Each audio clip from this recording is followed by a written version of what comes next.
Welcome back to my YouTube channel. It's your boy OTP, and before we go to our usual league, let's just talk about the Nigerian Super Eagles. The coach has renewed his contract with the boys and is going to carry on for where he stopped. So the list of the teams that will be facing Sao Lumo in the African qualifications is out, and we have some new boys in the fix to join the old ones. I'm sure everybody has seen the list, but everybody might not focus on the new boys. So I actually picked out the new boys for this video. So we have Victor Boniface, which is playing for Bayern Leverkusen. We have Bruno Onyemachi, which is playing for Borsistas. We have Rafael Onyedike, which is playing for Club Brugge. We have Gate, which is playing for Gent. We have Jordan, which is playing for Gent. So that's on the Super Eagles, because these days I don't want to reach much of your time. I just want to make this video snap. So if I need to come back with another video, it will be the weekend so that I could complete it. But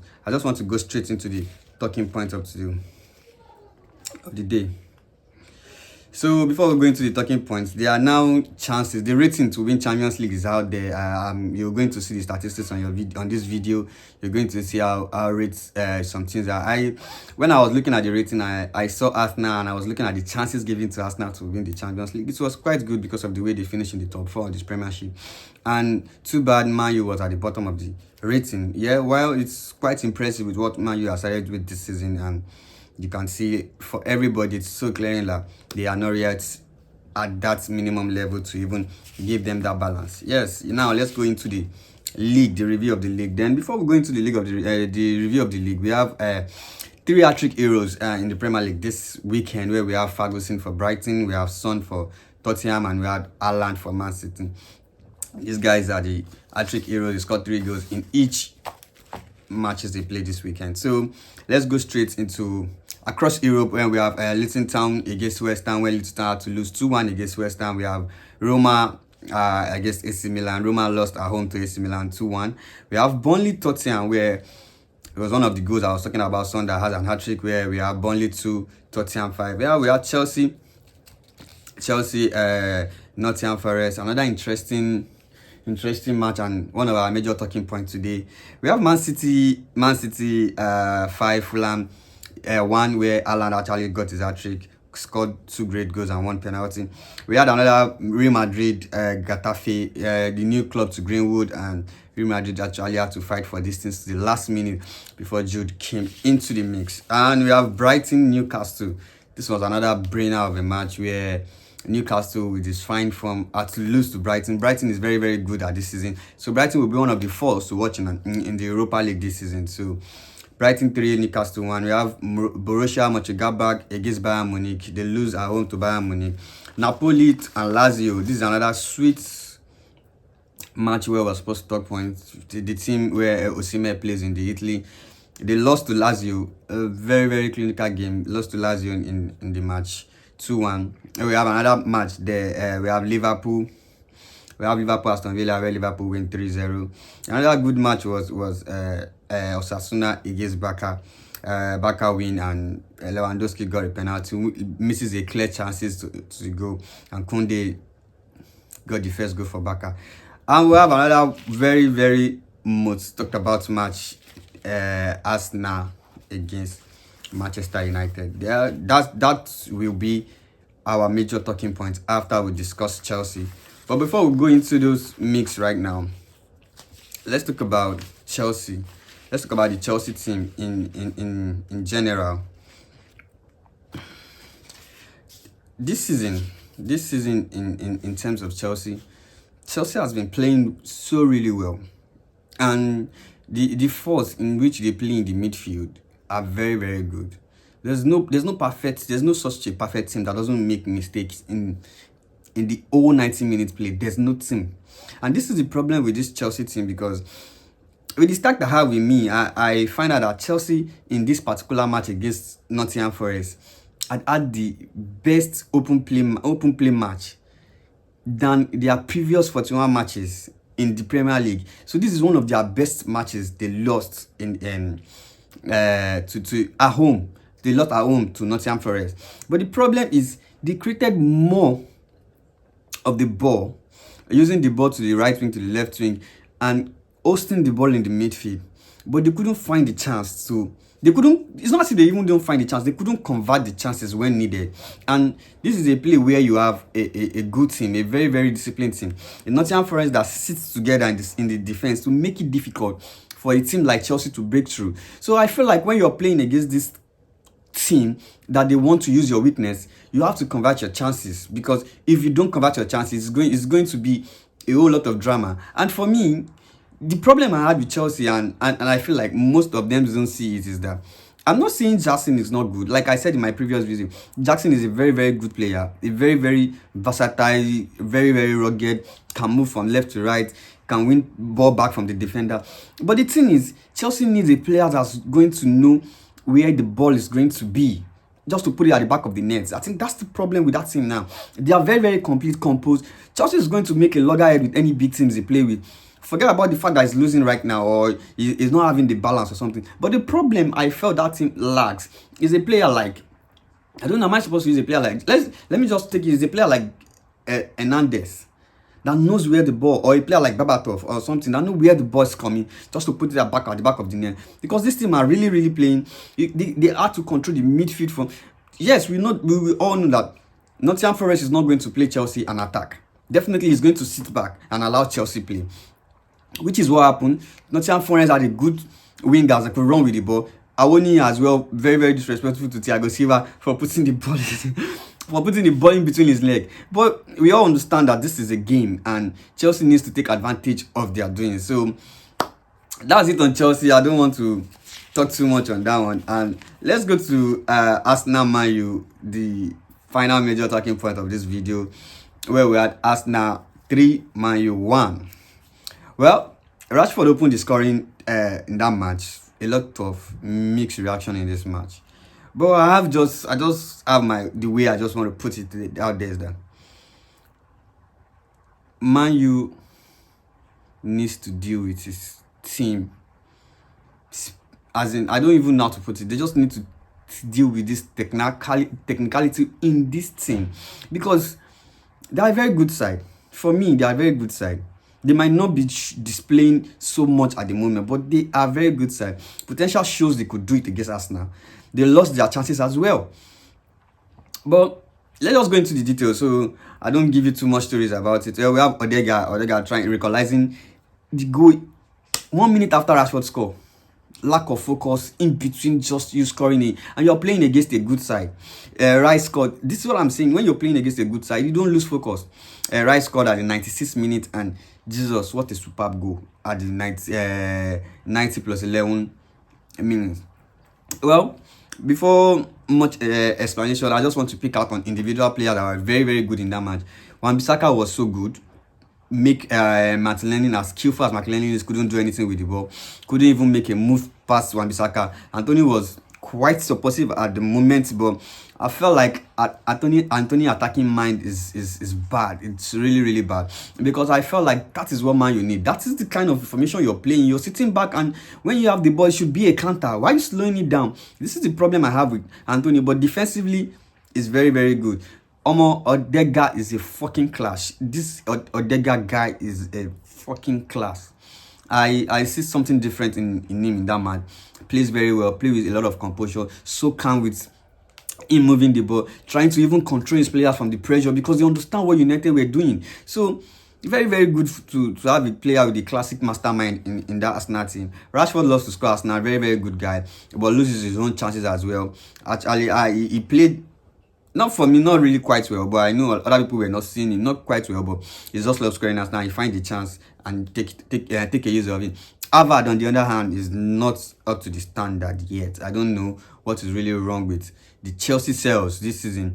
Harvard, Mount, I don't know what's really wrong with them, but I know he's a good player. He might find his spot at the long run. Then we have Rice. Rice is a big upgrade. Yes, it's a very very big upgrade. But let me talk about the goal of Rice in that crucial minute. This is where I was telling somebody about you bringing a new center line in the game. The aggressiveness was not there. A corner kick was played into your box, and the player had to chest it down. The ball had to bounce to his right, his main leg before he took the shot. Where was the aggressiveness from the defender? Where is the 5 and 6? Where is the some where even I understand that nobody is marking him at that time, but for him to take that split seconds, I can count up to 3 seconds, chest, control, and shoot. That's 3 seconds, and nobody was there to give him an aggression or something. So for me, the fault was just a poor marking from the defender. There was nothing Onana can do about it. I've been seeing clip about Onana this, Onana that. No, there's nothing Onana can do about the goal. It was the fault of the defenders. No really aggression about it. There was a rift in between that place, but I feel like the referee feel like it's okay, and I don't really see anything wrong in that as well. Bruno needs to do better. He's a very, very good player. But I think he's taking too much pressure on himself.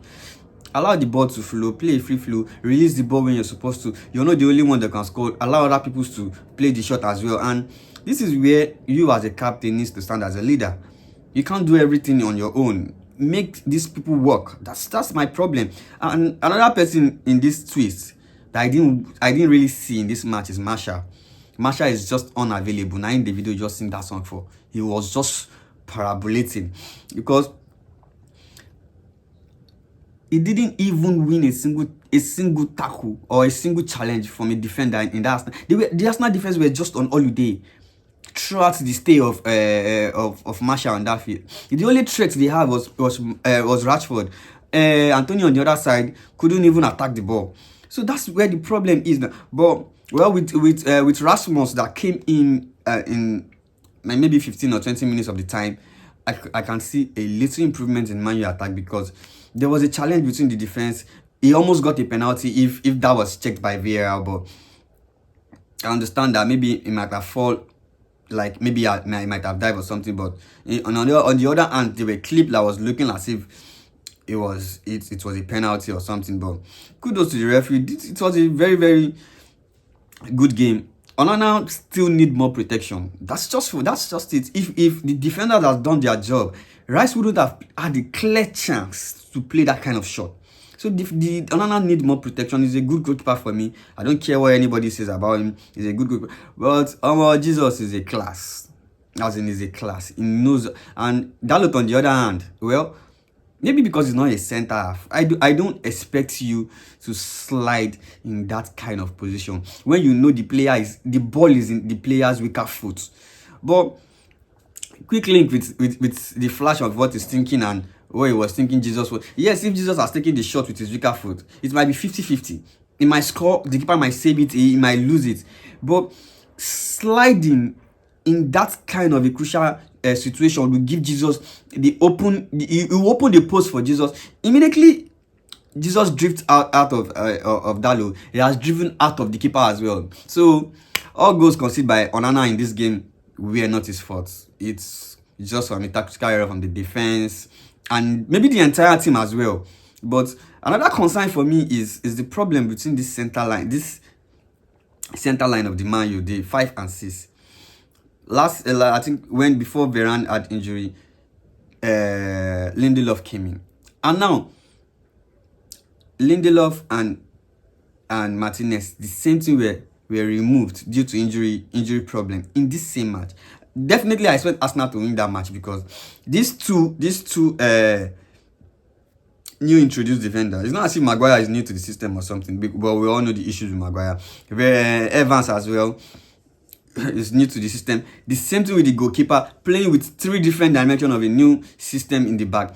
There's going to be this kind of rip, and that's why we have that kind of goal from Declan Rice. Because I would have just like imagine if we had Varane and Martinez. I don't think that kind of space is going to be that opened for Declan Rice in that position. But at the end of the day, it was a good game. And one more thing to notice about Onana is that in his fourth match in the EPL, he has conceded 8 goals. This is to show you the problem they are having at the defense. And these goals are still the problem of Varane being out, bring Lindelof in. The partnership pairing with Lindelof didn't sit at that match, cost them more controversies of the goal. The same thing against this Arsenal, scoring 2 split goals in the extra times. which costs them. Doesn't I know how those goals could cost a player more harm than even when Arsenal has scored this goal in the beginning of the game.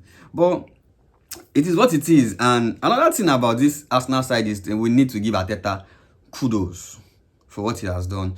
Even when Saka and Martinelli could not actually be the impact in the game, there were games going from the midfield. That's where Ortega became the class for me in this match. Rice serve was superb, justifying his £100 million because this is a big match, and I see the class of what he has done in that midfield as well. So kudos to him. Jesus as well was this is to show you the difference between Gabriel Jesus and Nketiah. So those of you comparing, you should know the difference right now. Another thing about this Man U team is the clash between the managers. The managers before after Sir Alex Ferguson, that has been coming between the managers and the players, and it's still there up to now. There's something that is not balancing up for me, because I know it doesn't start from here. It started with Van Gaal having issues with his player, coming down to Jose Mourinho having issues, and even as much as Ole tried to protect players, he still has issue with Pogba at some point. So now we are having the same reflex of issues with Ten Hag with Ronaldo in his first season, and now we're having Ten Hag and Sancho. But for me, I don't know how people wants to see it. Sancho came out to talk like he was in the training and everything, but I felt like Ten Hag is going out of frustration for Sancho, because Sancho has been given a baby pampered. Even Ronaldo doesn't even get this kind of pampered pet. So at some point you were taken to a therapy for you to get back, get a special training for you by the coach and everything, and still yet you were not up to the task. I understand some people are saying he's the best player in the preseason just because he scored a goal. I don't see that. The coach actually sees his work tactics and everything more than every other person do. So guys, I'll be wrapping up with this. So please like, subscribe, and share.